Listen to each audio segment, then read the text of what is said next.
Ele nunca leu a sua última mensagem. Era a ecografia das suas filhas. 4 anos depois, ele viu-as no aeroporto. Joaquim Mendes tinha construído a sua reputação sobre o controlo, a precisão e a recusa em permitir que alguém ou algo o distraísse das suas ambições.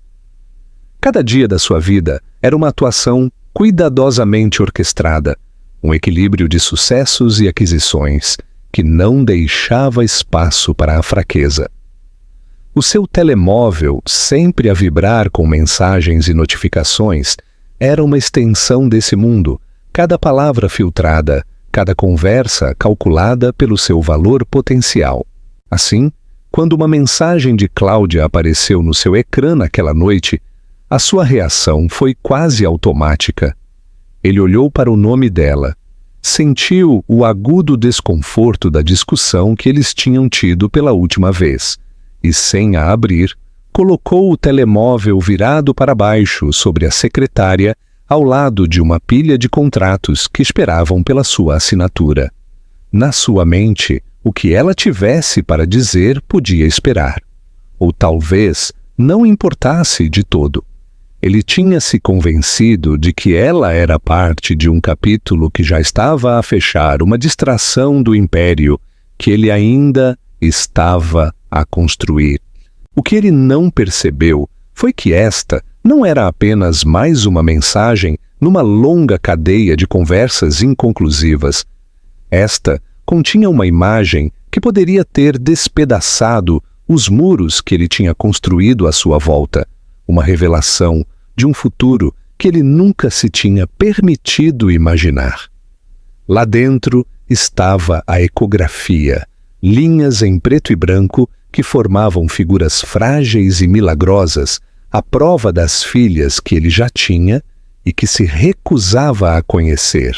Cláudia só tinha escrito algumas palavras, palavras destinadas a construir uma ponte sobre o silêncio entre eles, palavras que lhe rogavam para que visse para além do seu orgulho. Mas ele nunca pressionou o ecrã, nunca se permitiu ver. Para ele, a mensagem era simplesmente outro lembrete de um problema que ele não queria enfrentar. E ao ignorá-la, ele acreditou que estava a proteger-se. Em vez disso, nessa única escolha descuidada, ele condenou-se a anos de vazio que ele nem sequer reconheceria até ser demasiado tarde. Enquanto Joaquim se enterrava no trabalho, a mover-se através do ritmo interminável de reuniões, contratos e sessões de estratégia noturnas, Cláudia sentou-se sozinha a olhar para a notificação de enviado, à espera do pequeno indicador de que ele a tinha lido. Os minutos transformaram-se em horas, as horas em dias, e ainda não chegava a nada.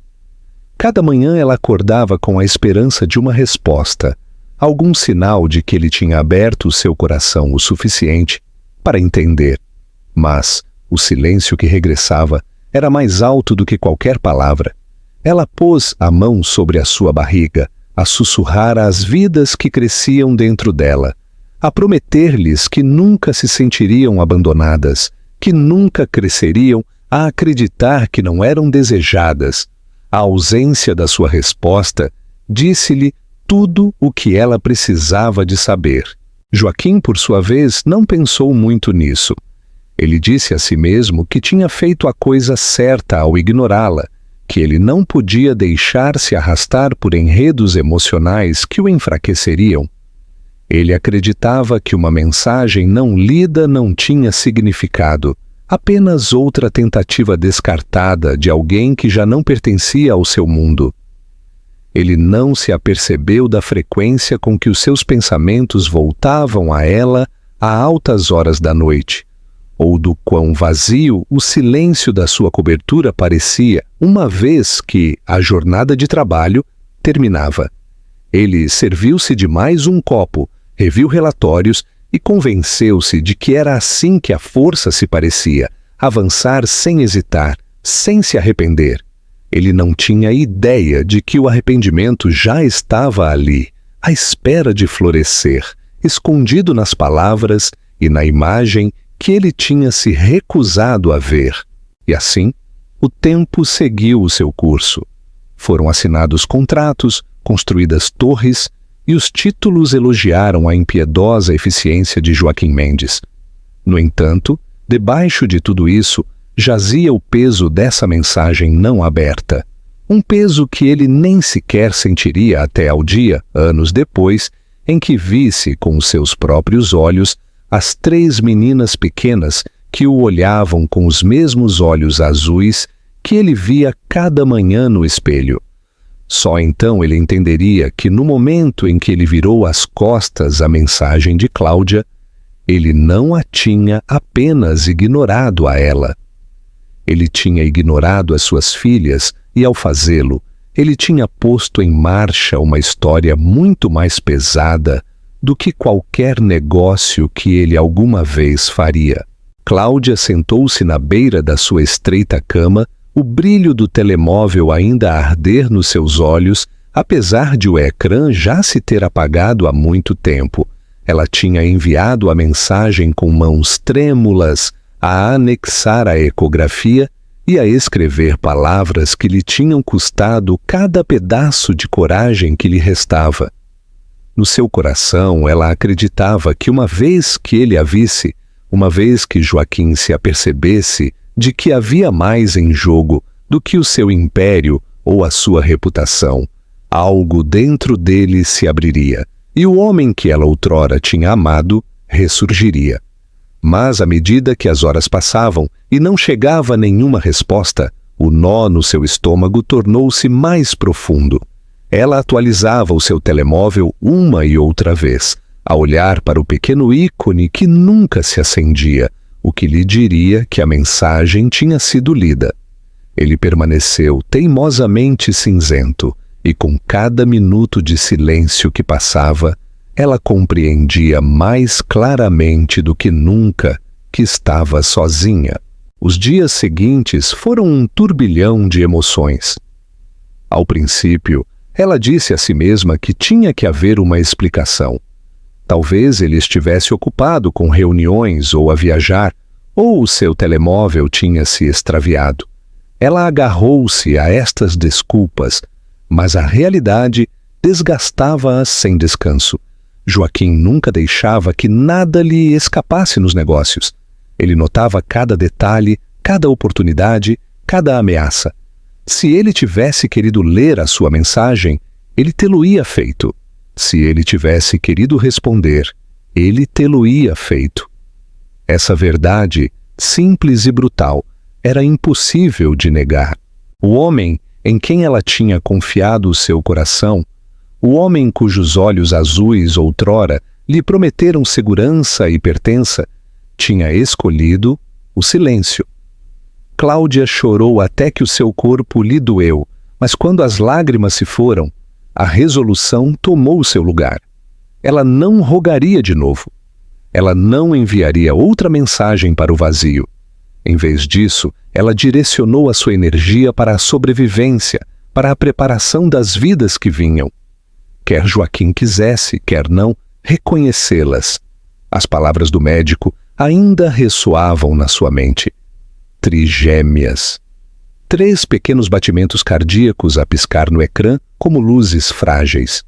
E embora a ideia a aterrorizasse, também a encheu de uma determinação que ela nunca tinha conhecido. Ela não tinha planeado isto. Ela não tinha pedido para ser deixada sozinha. Mas ela enfrentaria o desafio, porque ela não tinha outra opção. Os meses de gravidez foram os mais difíceis da sua vida. O seu corpo tensou-se sob o peso de levar 3 crianças, cada passo pisado pelo esgotamento.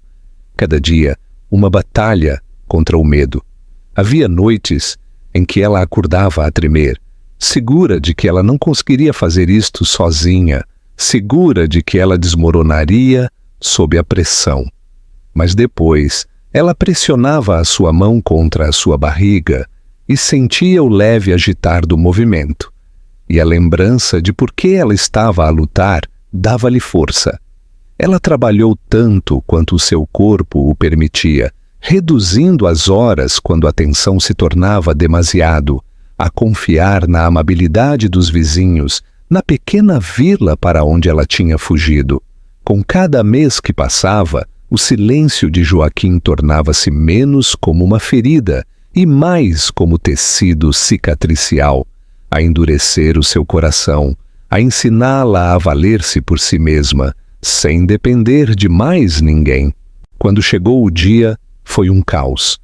O quarto do hospital encheu-se de médicos e enfermeiras, vozes sobrepostas, máquinas a emitir bips urgentes enquanto eles traziam 3 vidas frágeis ao mundo. Cláudia estava exausta. O seu corpo tremia pelo esforço. Mas, quando os gritos das suas filhas encheram o ar, ela sentiu que o seu peito se abria com um amor tão feroz que apagou cada dúvida.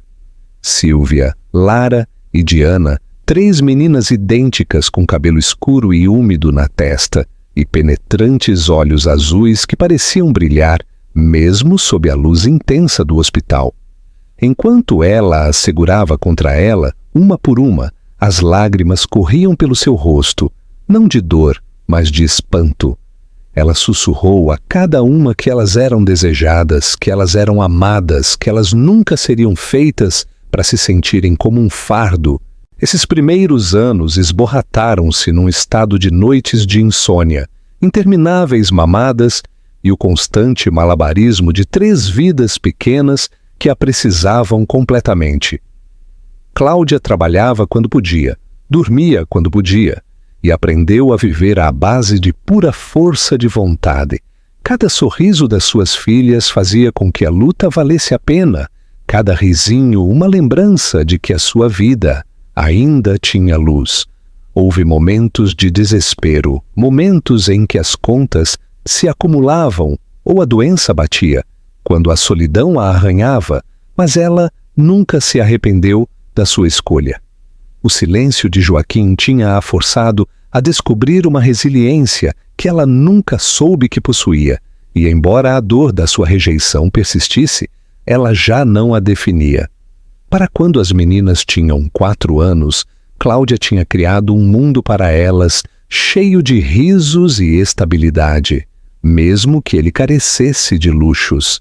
Elas conheciam as histórias antes de dormir, e os abraços quentes, não a dor da ausência. E embora por vezes Cláudia se perguntasse como algum dia responderia às suas inevitáveis perguntas sobre o seu pai, ela deixava de lado essas preocupações por agora. Ela tinha sobrevivido ao silêncio dele e tinha construído uma família sem ele. O que ela não sabia era que o homem que outrora tinha ignorado a sua mensagem, em breve veria a sua própria vida estilhaçada pela visão do que ele tinha perdido, e que os seus caminhos, por mais separados que parecessem, estavam destinados a colidir de novo. A vida de Joaquim Mendes nesses 4 anos foi uma subida interminável pela escadaria do poder, e, no entanto, quanto mais alto ele subia, mais solitário o herdeiro se tornava.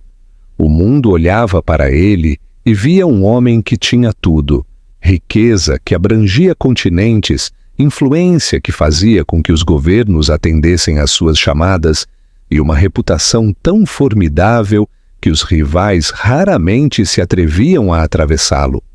A sua imagem adornava revistas, o seu nome era sussurrado com admiração e inveja em jantares de gala, e os seus aguçados olhos azuis tornaram-se um símbolo de sucesso impiedoso. Mas, quando as luzes se atenuavam e os aplausos se desvaneciam, ele regressava cada noite a um apartamento que ressoava com vazio. As suas paredes de vidro refletiam não o triunfo, mas o isolamento. Ele tinha silenciado a única pessoa que o tinha amado sem condições, e embora ele dissesse a si mesmo que tinha tomado a decisão certa, o silêncio da sua cobertura contava outra história. Ao princípio, Joaquim conseguiu enterrar qualquer pensamento persistente de Cláudia sob camadas de trabalho. Ele convenceu-se de que ela tinha seguido em frente, de que qualquer mensagem que ela tivesse tentado enviar era apenas mais uma súplica que ele tinha razão em ignorar. Ele assinou contratos maiores, expandiu a sua empresa para novos mercados e sentou-se em mesas com reis e presidentes. No entanto, por vezes, quando o esgotamento pesava sobre os seus ombros, ele encontrava-se a rever velhas fotos dela. Ele lembrava-se da forma como o riso dela costumava suavizar os dias mais difíceis, da forma como os olhos azuis dela o olhavam como se ele fosse mais do que o seu império. Esses recordações chegavam-lhe como fantasmas, não desejados, mas persistentes, e não importava quantas vezes ele os trancasse. Eles regressavam. A ironia não lhe escapou. Ele tinha dito a si mesmo que afastar-se de Cláudia significava liberdade, que rejeitar qualquer futuro que ela tivesse significava que ele estava a preservar a sua força. Em vez disso, o que ele sentia mais frequentemente era o estranho peso de algo que faltava. Ele tinha construído torres, mas elas não lhe davam calor. Ele tinha se rodeado de admiradores, mas nenhum deles sabia como tocar no vazio no seu peito. Nas raras noites em que ele se permitia perguntar, ele questionava se a mensagem dela tinha sido algo mais do que uma exigência, se ele tinha se afastado de algo do qual ele um dia poderia arrepender-se. Mas o orgulho era uma fortaleza que ele tinha construído demasiado alta e ele não se permitiria baixá-la. Não foi até o 4º ano que as fendas começaram a aparecer nessa fortaleza. Joaquim estava num aeroporto, a regressar de outro negócio fechado no estrangeiro. Os seus pensamentos centrados no discurso que ele daria à direção naquela noite. A terminal estava apinhada, cheia de viajantes a arrastar bagagem e crianças a rir, e ele movia-se entre eles com o passo distante de um homem que se acreditava à parte da vida ordinária. E então, como se o destino o tivesse organizado com uma precisão cruel, ele viu-a. Cláudia. O seu cabelo loiro brilhava sob as luzes fluorescentes, e ela movia-se com a força tranquila de alguém que tinha superado tempestades.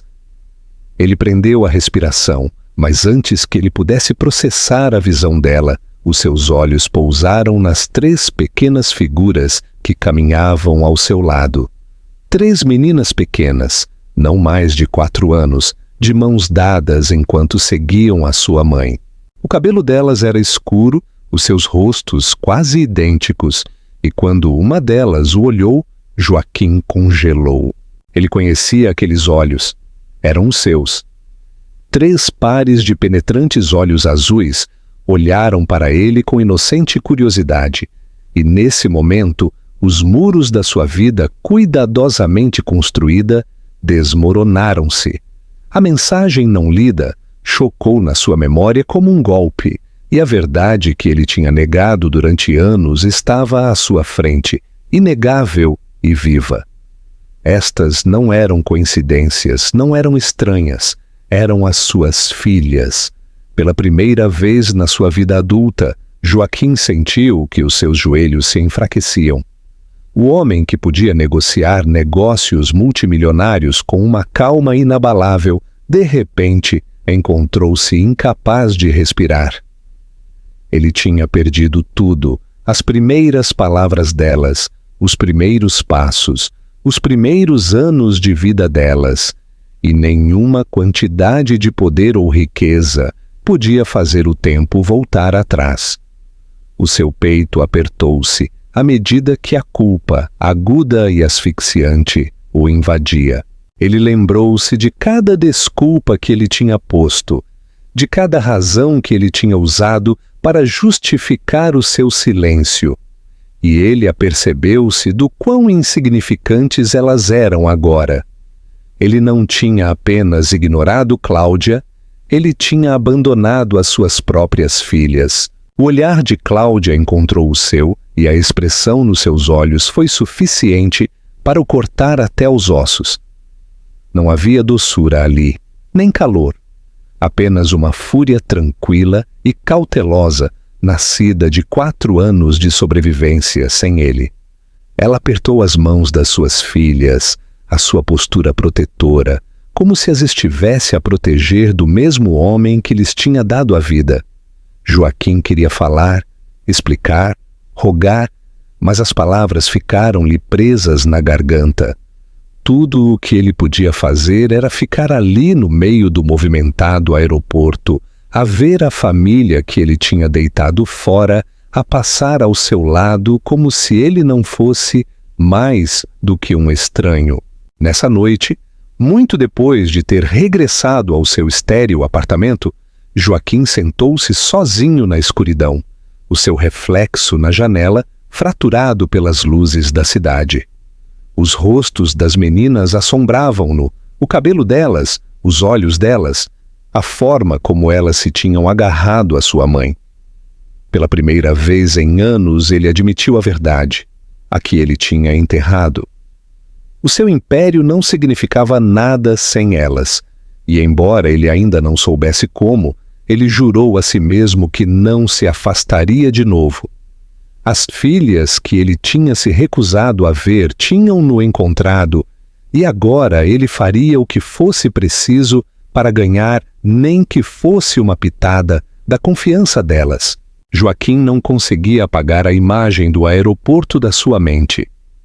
Cada detalhe reproduzia-se com brutal clareza.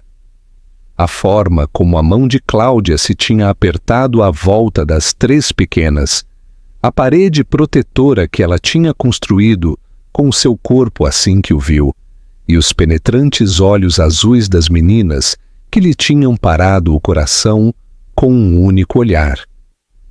Ele sentou-se em reuniões da direção, assinou contratos e apertou a mão de funcionários, mas nada o alcançava. As palavras esborratavam-se em som sem sentido, os números tornavam-se formas indistinguíveis na página, e cada sala parecia mais fria do que antes.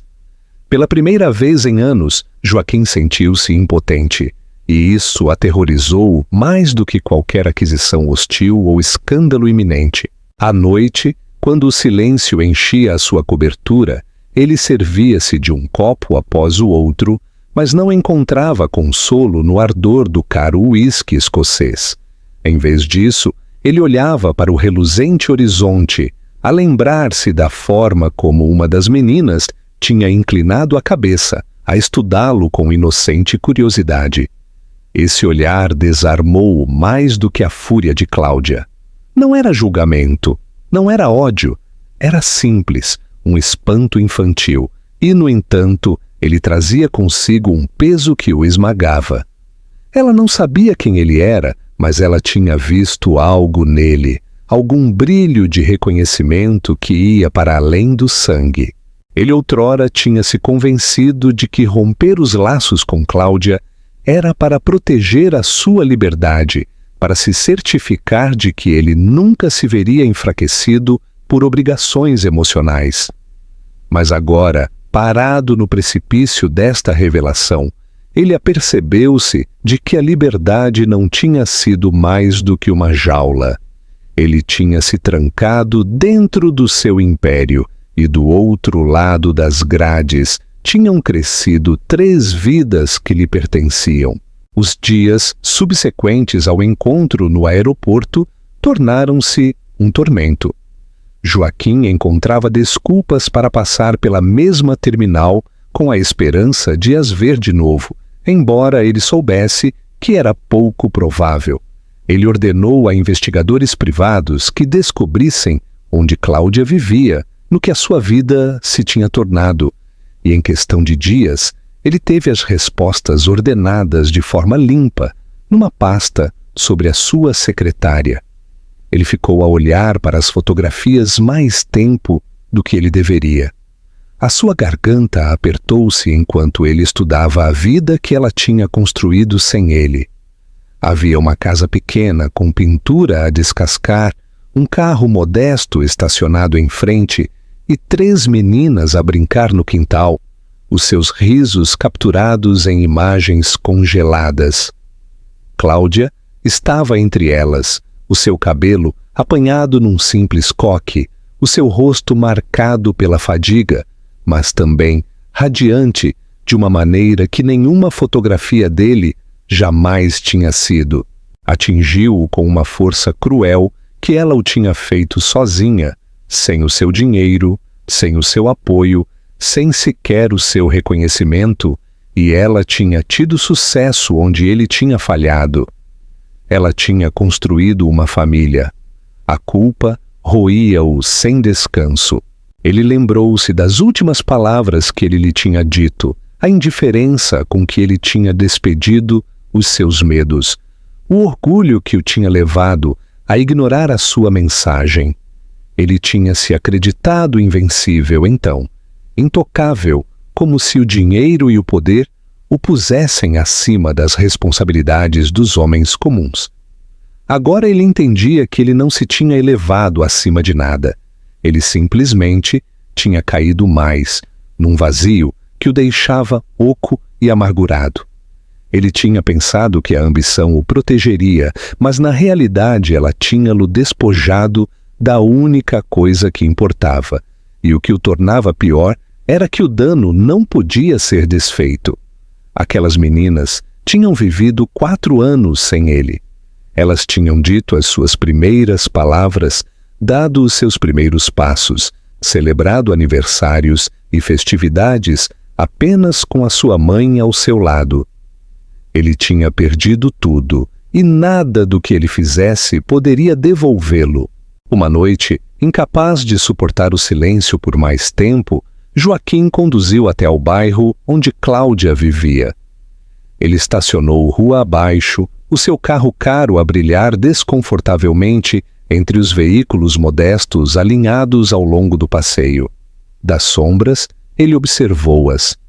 As meninas corriam pelo quintal a perseguirem-se, as suas vozes agudas e musicais, enquanto Cláudia parava no alpendre com os braços cruzados, a emitir avisos e risos em partes iguais. Joaquim agarrou o volante até que os seus nós dos dedos ficaram brancos. Cada músculo do seu corpo instava-o a sair, a atravessar a distância e a dizer-lhes quem ele era. Mas o medo parou-o. Ele tinha enfrentado salas de reuniões de investidores hostis sem pestanejar. Ele tinha olhado para os concorrentes mais impiedosos da sua indústria, mas isto, aproximar-se da mulher que ele tinha traído e das filhas que ele tinha abandonado, isto o fazia tremer. Quando Cláudia finalmente fez com que as meninas entrassem, Joaquim permaneceu no carro, o seu peito oco e dorido. Ele apercebeu-se de que simplesmente olhar à distância não seria suficiente, que a dor no seu peito não se desvaneceria até que ele tivesse dito a verdade em voz alta. Ele já não se importava com o orgulho, a imagem, o que qualquer um pudesse dizer. A única coisa que importava eram aquelas 3 meninas e a mulher que as tinha criado sozinha. Ele sussurrou os nomes delas para si mesmo, aprendidos do relatório do investigador. Sílvia, Lara e Diana, como se repeti-los pudesse invocar a coragem que ele precisava. E enquanto ele regressava à cidade naquela noite, Joaquim soube de uma coisa com absoluta certeza. O homem que outrora tinha ignorado uma mensagem já não podia permanecer em silêncio. Ele tinha que enfrentar a tempestade que ele tinha criado, mesmo que o destruísse, porque só através dessa tempestade ele podia esperar encontrar um caminho de regresso à família que ele nunca tinha deixado de precisar. Joaquim passou dias a reunir a coragem para se aproximar, mas quando finalmente chegou o momento, não foi nada como ele tinha ensaiado na sua mente. Ele tinha imaginado longos discursos, explicações cuidadosamente elaboradas, até mesmo desculpas que soavam quase nobres. Mas, quando ele finalmente se parou em frente a Cláudia de novo, nenhuma dessas palavras pareceu adequada. e todo o polimento do empresário, que outrora tinha comandado salas de reuniões inteiras com um único olhar, desmoronou-se. Ele tinha ligado com antecedência a deixar uma mensagem na porta dela, sem ter a certeza se ela sequer responderia. E quando ela concordou em encontrar-se com ele num café tranquilo na vila, ele quase se convenceu de que ela não apareceria. Mas ela apareceu. Ela chegou com o cabelo apanhado, o seu rosto sem maquilhagem, os seus olhos firmes, mas cautelosos, como se cada passo em direção a ele fosse um do qual ela já se arrependia.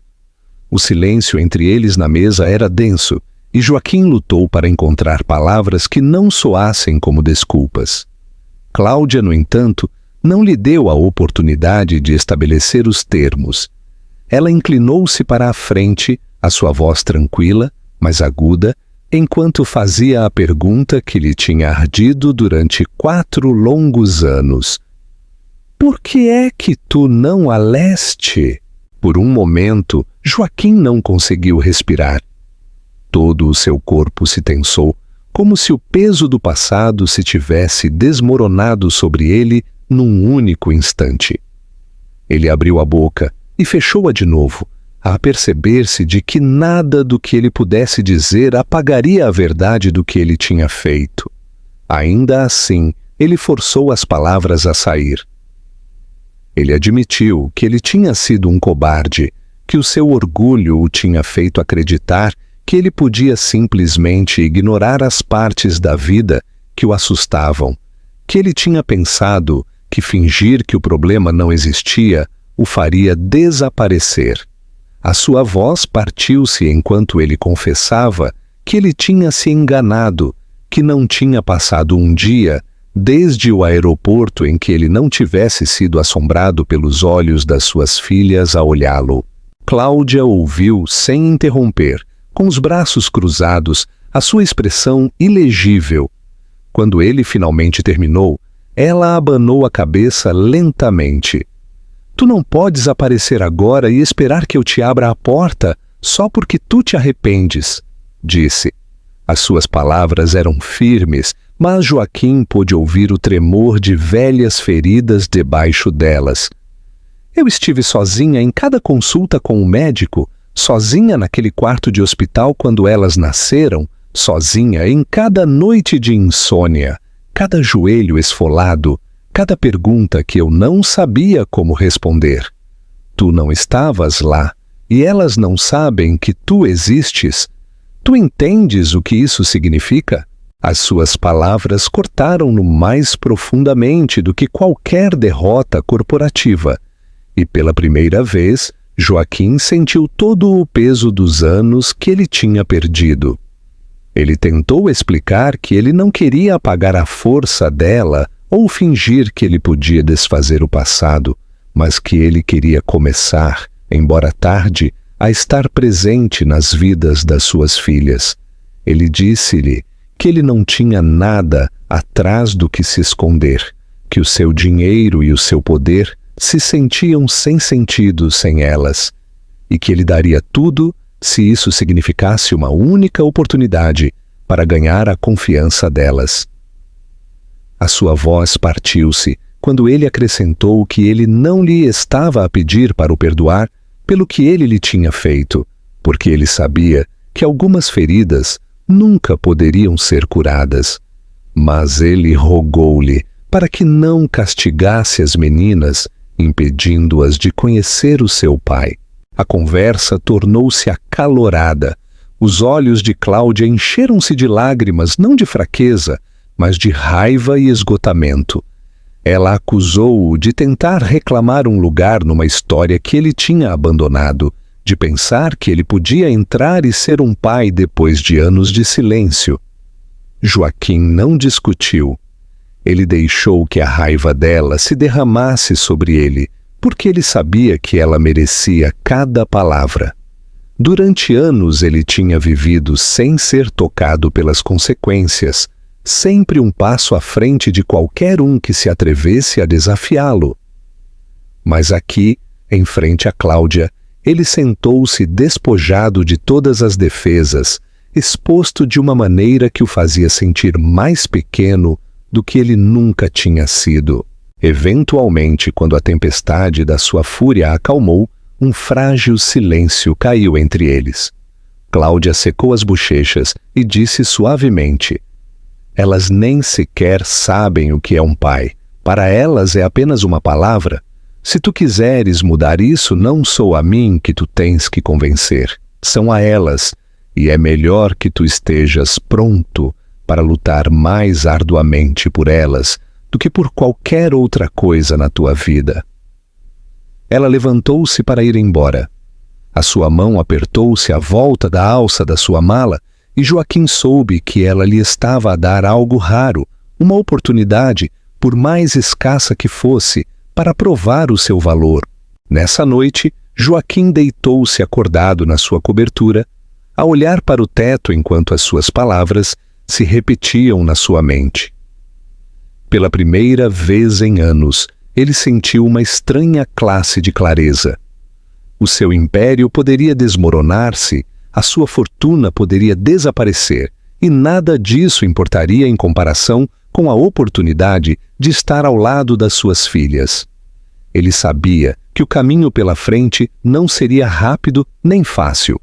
Ele teria que derrubar os muros construídos por anos de ausência e desconfiança. Mas ele também soube de uma coisa com absoluta certeza. Por Sílvia, Lara e Diana, ele não deixaria de tentar, mesmo que lhe levasse o resto da sua vida.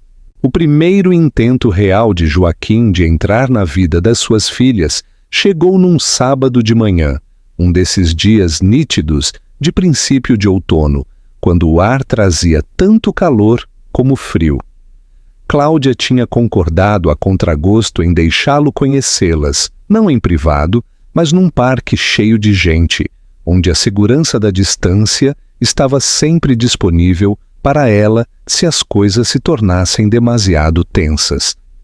Ele chegou cedo, a sua calma habitual substituída por uma energia nervosa, a passear perto dos baloiços como um homem à espera de julgamento. Por uma vez, a imagem polida de um CEO pareceu desmoronar-se, o seu fato substituído por uma sweatshirt simples e calças de ganga, o seu cabelo ligeiramente desarrumado, os seus olhos a trair a noite de insônia anterior. Ele parecia menos um magnata e mais um homem aterrorizado por falhar na reunião mais importante da sua vida. Quando Cláudia apareceu, a segurar as pequenas mãos de 3 meninas que se pareciam tanto que era como se tivessem sido cortadas da mesma estrela, Joaquim quase ficou sem fôlego. Sílvia, Lara e Diana. Elas usavam casacos a condizer, o seu cabelo escuro prendia a luz do sol, os seus olhos azuis moviam-se com curiosidade e risos. Ao princípio, elas agarraram-se à sua mãe, a rir enquanto tentavam adivinhar quem poderia ser o homem alto que as esperava. Cláudia agachou-se e sussurrou algo, a sua mão a acariciar o cabelo delas, e depois olhou para Joaquim com um olhar que trazia tanto aviso como rendição. Ela fez-se ligeiramente para o lado, a dar-lhe espaço, embora a sua presença pairasse como protetora e testemunha. Joaquim ajoelhou-se para não sobressair sobre elas, os seus joelhos a afundarem-se na relva, as suas mãos trêmulas enquanto ele as estendia sem expectativa. Por um momento, as meninas simplesmente estudaram-no. Uma inclinou a cabeça, tal como ela tinha feito no aeroporto, outra moveu-se atrás da sua irmã, e a terceira mordeu o lábio com tranquila concentração. A voz de Joaquim partiu-se suavemente quando ele disse: "Olá, o meu nome é Joaquim, mas vocês podem chamar-me pai se quiserem." A palavra ficou-lhe presa na garganta, como se fosse estranha para ele. No entanto, derramou-se com um anseio que ele não conseguia conter. As meninas trocaram olhares e depois, com a inocência que só as crianças possuem, Sílvia avançou. Ela tocou na sua mão ligeiramente, como se estivesse a testar se ele era real, e depois sussurrou: Tu gostas de baloiços? A pergunta quebrou a tensão. Joaquim riu, um som sem polimento e cru, e respondeu: Eu adoro baloiços. Talvez tu me possas mostrar o melhor daqui. Em questão de minutos, os três corriam para a frente, a puxá-lo para o parque infantil, as suas pequenas vozes a encherem o ar. Ele empurrou-as uma por uma. O seu coração inchou com cada grito de riso. O seu peito doeu com a compreensão de que ele tinha perdido anos disto. Cláudia parou à distância, com os braços cruzados, a observar como as suas filhas aceitavam o homem que ela tinha odiado durante muito tempo, não com cautela, mas com a simples abertura das crianças que anseiam por ser amadas. À medida que a manhã se alongava, Joaquim aprendeu detalhes que o perfuravam com alegria e dor. Ele descobriu que a Lara adorava desenhar animais, que a Diana queria ser cantora e que a Sílvia era a que sempre insistia em contar histórias às suas irmãs para dormir mesmo quando estava cansada. Eles falaram dos seus cores favoritos, da sua aversão aos brócolos e dos tolos jogos que eles inventavam juntos. Cada revelação era um presente, mas também uma lembrança de tudo o que ele tinha perdido. Ele ouviu atentamente, a armazenar cada palavra como um tesouro, porque ele soube que, por uma vez, nada importava mais do que isto. Quando chegou a hora do almoço, Cláudia estendeu uma manta debaixo de uma árvore e Joaquim sentou-se com elas, desconfortável ao princípio, mas lentamente a adaptar-se ao ritmo da conversa delas. Uma das meninas subiu para o seu colo sem hesitar, a agarrar uma sanduíche como se fosse a coisa mais natural do mundo. Ele congelou, com medo de respirar, sobrecarregado pelo peso do pequeno corpo contra o seu peito. Os olhos de Cláudia suavizaram-se pela primeira vez em anos, enquanto ela o observava, embora a sua expressão se endurecesse rapidamente de novo quando ele se encontrou com o olhar dela. Ela não o perdoaria facilmente, e ele não esperava que ela o fizesse, mas o simples facto de ela ter permitido que este dia acontecesse encheu-o de uma gratidão que ele não conseguia articular. À medida que o sol baixava, Cláudia reuniu as meninas e preparou-se para ir embora. O peito de Joaquim apertou-se de pânico, o medo de que esta frágil conexão pudesse terminar tão rapidamente como tinha começado. Ele levantou-se, a sua voz a tremer enquanto ele dizia a Cláudia: Obrigado pelo dia de hoje. Tu não sabes o que isto significa para mim. Ela manteve o seu olhar, a sua expressão ilegível, e respondeu: Tu vais ter que provar que não é só pelo dia de hoje. Com isso, ela pegou nas mãos das meninas, e elas acenaram, os seus risos ainda a persistirem no ar enquanto elas desapareciam pelo caminho. Joaquim permaneceu no parque muito depois de elas se terem ido, sentado sozinho no baloiço, onde os risos delas ainda ressoavam. Pela primeira vez em anos, ele não se sentiu como um CEO ou um rei da indústria. Ele sentiu-se como um homem a quem tinha sido dada uma segunda oportunidade em algo que ele outrora tinha deitado fora.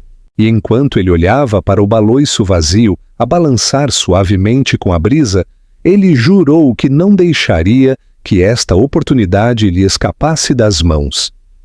Se lhe levasse anos de paciência, humildade e persistência, ele passaria cada momento a provar a Sílvia, Lara e Diana que o pai delas não era apenas um título, mas sim uma promessa. A vida de Joaquim começou a mudar de maneiras que ele não tinha antecipado depois desse dia no parque. Durante anos ele tinha sido um homem consumido por horários, investidores e a incessante busca de lucros, mas agora ele encontrava-se a reorganizar, reuniões inteiras da direção apenas para se certificar de que ele podia assistir a um recital escolar ou a um treino de futebol. Os seus assistentes sussurravam sobre o quão incomum era ele cancelar jantares com dignitários estrangeiros a favor de passar uma tarde num modesto bairro suburbano. No entanto, ele já não se importava.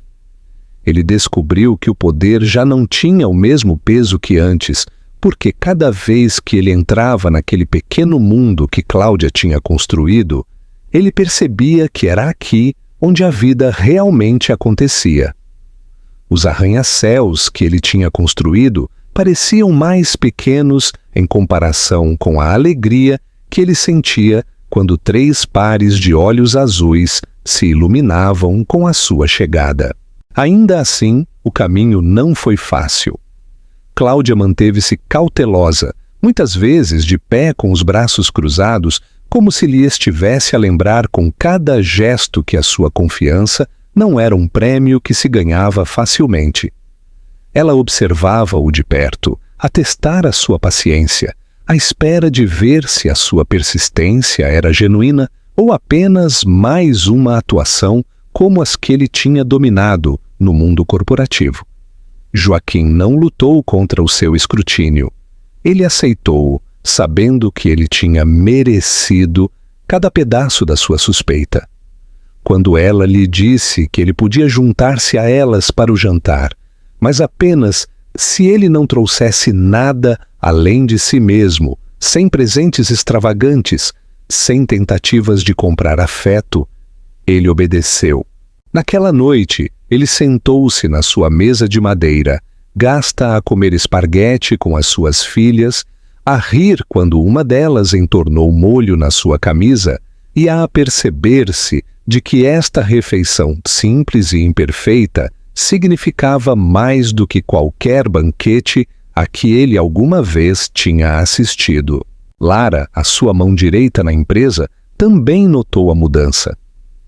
"Tu estás diferente", ela disse-lhe uma manhã, enquanto eles se preparavam para uma negociação crucial. "Tu costumavas entrar numa sala como se ela já fosse tua. Agora tu pareces ter algo a perder." Joaquim apenas sorriu fracamente, sem se dar ao trabalho de negar, porque pela primeira vez na sua vida ele tinha algo a perder. 3 meninas pequenas que se tinham tornado o bater do seu mundo, e a mulher cuja força o intimidava e inspirava. Ele trabalhou mais arduamente do que nunca, não para construir torres mais altas ou negócios maiores, mas para se certificar de que as suas filhas nunca conheceriam a insegurança e a ausência que ele lhes tinha imposto nos seus primeiros anos. As meninas também começaram a mudar com a sua presença. Ao princípio, tratavam-no como uma novidade, alguém novo com quem brincar, mas em breve começaram a esperar por ele. Elas guardavam-lhe desenhos, corriam para ele no parque e perguntavam-lhe quando é que ele voltaria. Uma noite, Sílvia subiu para o seu colo e perguntou-lhe se ele lhe leria a sua história favorita antes de dormir. Ele olhou para Cláudia em busca de permissão, e embora os lábios dela se tivessem apertado, ela deu-lhe o mais pequeno dos assentimentos. Sentado ali com o livro aberto e 3 pequenas cabeças aninhadas nele, Joaquim sentiu uma onda de emoção tão feroz que quase o desarmou. Ao princípio ele tropeçou nas palavras, mas quando ele chegou à última página, a sua voz era firme, e quando ele levantou o olhar, ele encontrou Cláudia a olhá-lo com uma expressão mais suave do que ele tinha visto em anos. Apesar destes momentos, o peso das suas escolhas passadas pendia pesadamente sobre ele. Uma tarde, enquanto ele levava as meninas para casa, Diana puxou a sua mão e perguntou-lhe com honestidade infantil por que é que ele não tinha estado lá quando elas nasceram. A pergunta perfurou-o mais profundamente do que qualquer acusação, porque não havia uma resposta que pudesse fazer sentido para uma criança.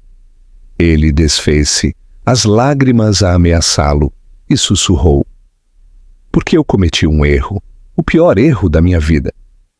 Mas eu prometo-te, eu estou aqui agora, e eu nunca mais vou embora de novo. Diana olhou para ele por um longo momento antes de assentir e correr para a frente. Mas Joaquim levou o peso dessa pergunta consigo, sabendo que lhe levaria anos provar a verdade da sua promessa.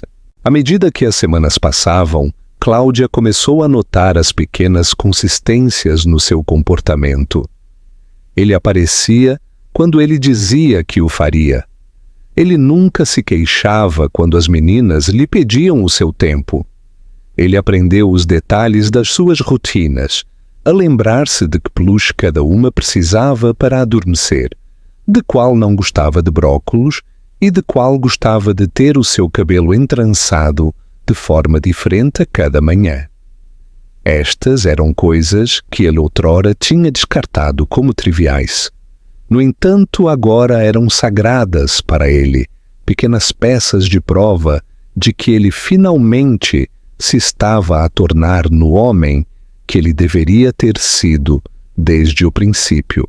Uma noite, enquanto as meninas dormiam e a casa ficava em silêncio, Joaquim ficou na sala de estar enquanto Cláudia arrumava a cozinha. O ar entre eles era denso com palavras não ditas, e finalmente ele quebrou o silêncio. Eu sei que eu não posso desfazer o que eu fiz, disse ele. A sua voz baixa e séria. Mas eu vou passar o resto da minha vida a mostrar-te, a ti e a elas, que eu posso ser melhor. Não o homem que te ignorou, não o homem que pensou que o seu orgulho importava mais do que o amor. Eu quero ser o pai delas, e eu quero ganhar a oportunidade de estar ao teu lado, não como um estranho, mas como o homem que deveria ter estado lá o tempo todo. Cláudia não respondeu de imediato. Ela largou o pano de cozinha e olhou para ele nos olhos, a sua expressão ilegível, presa entre as cicatrizes do passado e a frágil esperança de algo novo. Finalmente ela disse: Tu não estás perdoado. Ainda não, mas eu vejo-te a tentar, e por agora isso é suficiente. Joaquim assentiu. Uma tranquila onda de alívio invadiu-o. Não era redenção, não era absolvição, mas era o primeiro passo real em direção a algo que ele tinha acreditado, perdido para sempre. E enquanto ele saía da casa naquela noite, o som da suave respiração da sua filha a ecoar na sua mente, ele apercebeu-se de que pela primeira vez na sua vida ele não estava a perseguir um negócio ou um título. Ele estava a perseguir a oportunidade de ser digno de amor, e por isso ele nunca deixaria de correr. A primavera chegou tranquilamente, e com ela veio uma sensação de renovação que Joaquim não sentia há anos. A acuidade do inverno dissipou-se, e à medida que os dias se alongavam, ele encontrou-se bem-vindo em mais dos momentos que outrora pareciam negados para sempre. Cláudia ainda mantinha a sua distância emocionalmente, mas ela já não lhe fechava a porta. As meninas tinham-no entrelaçado nas suas vidas diárias, e era impossível não ver a forma como os seus olhos se iluminavam quando o viam, a forma como os seus risos pareciam mais livres quando ele estava por perto. Joaquim agarrou-se a estes momentos, não com o desespero de um homem que tenta provar o seu valor da noite para o dia, mas com a paciente devoção de alguém que entendia que a confiança só se podia construir dia a dia. Um domingo de manhã ele chegou para as levar todas ao jardim zoológico. As meninas zumbiam de emoção, a puxar os seus braços, a apontar para o mapa, a exigir para ver os leões primeiro, e depois a mudar de ideias para as girafas. Joaquim deixou-as puxá-lo em todas as direções, a maravilhar-se com a forma como elas pareciam não conhecer limites com ele agora. Cláudia caminhava ao seu lado, a sua postura ainda cautelosa, mas os seus olhos mais suaves do que antes, enquanto ela observava a cena. Pela primeira vez ela permitiu-se imaginar que talvez ele não estivesse apenas de passagem, que talvez este homem finalmente tivesse escolhido a vida que ele outrora rejeitou. Mais tarde naquele dia, quando as meninas desabaram na cama exaustas, Joaquim ficou na cozinha com Cláudia. A casa estava tenuemente iluminada, tranquila, exceto pelo fraco zumbido do frigorífico, e o ar entre eles palpitava com algo não dito. Finalmente ele quebrou o silêncio, a sua voz crua.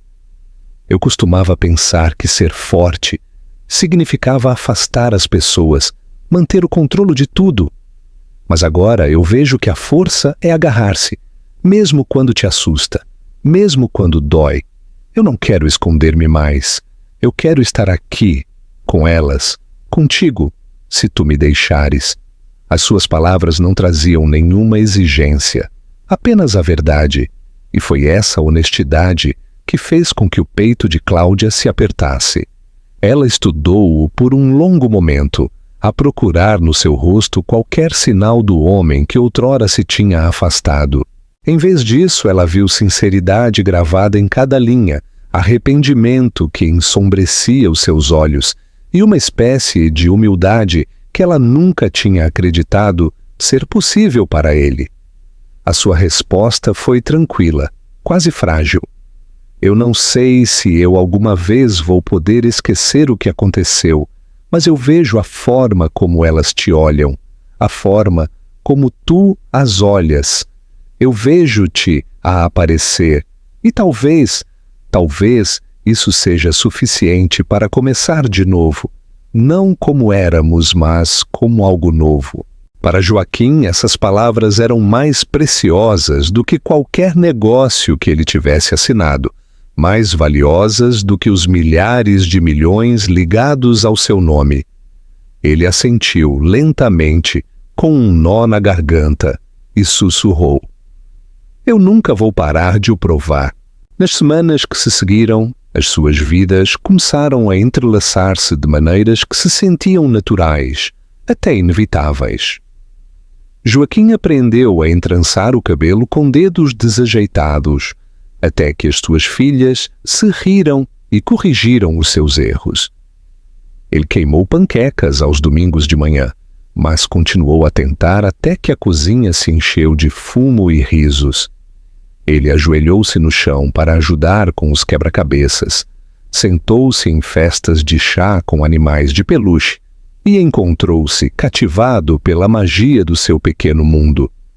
Com cada momento, as meninas tornaram-se mais seguras dele, e com cada olhar, os muros de Cláudia partiram-se um pouco mais. A transformação não aconteceu da noite para o dia, mas uma noite, enquanto o sol se punha em faixas de ouro no céu, Joaquim parou no quintal, a segurar Sílvia num braço, enquanto Lara e Diana se agarravam às suas pernas a rir incontrolavelmente. Cláudia encostou-se ao corrimão do alpendre, os seus lábios curvados no mais tênue dos sorrisos, e nessa quietude, Joaquim sentiu algo que ele nunca antes tinha conhecido. Isto era lar, não a cobertura com as suas vistas panorâmicas, não a sala de reuniões com as suas intermináveis vitórias, mas sim, aqui, entre o riso de 3 meninas pequenas e a presença constante da mulher que ele outrora tinha perdido. Ele apercebeu-se então de que a redenção não se tratava de apagar o passado, porque o passado sempre permaneceria. A redenção tratava-se de viver de forma diferente agora, de escolher a cada dia ser o homem que elas precisavam, o homem em que Cláudia finalmente podia voltar a acreditar. E enquanto o crepúsculo se instalava à sua volta, Joaquim entendeu que, embora ele outrora tivesse sido um estranho, embora ele se tivesse afastado da mesma mensagem que poderia ter mudado a sua vida, ele tinha-lhe sido dada uma segunda oportunidade. Desta vez, ele não a desperdiçaria. Desta vez, ele agarrar-se-ia a ela. Pela primeira vez na sua vida, Joaquim Mendes, o CEO multimilionário, que outrora se acreditava intocável, sentiu-se verdadeiramente rico. E não tinha nada a ver com dinheiro. Tinha tudo a ver com o som do riso das suas filhas e a frágil, mas crescente, confiança nos olhos de Cláudia. Ele finalmente tinha encontrado o único império que valia a pena manter, e ele passaria o resto dos seus dias a protegê-lo.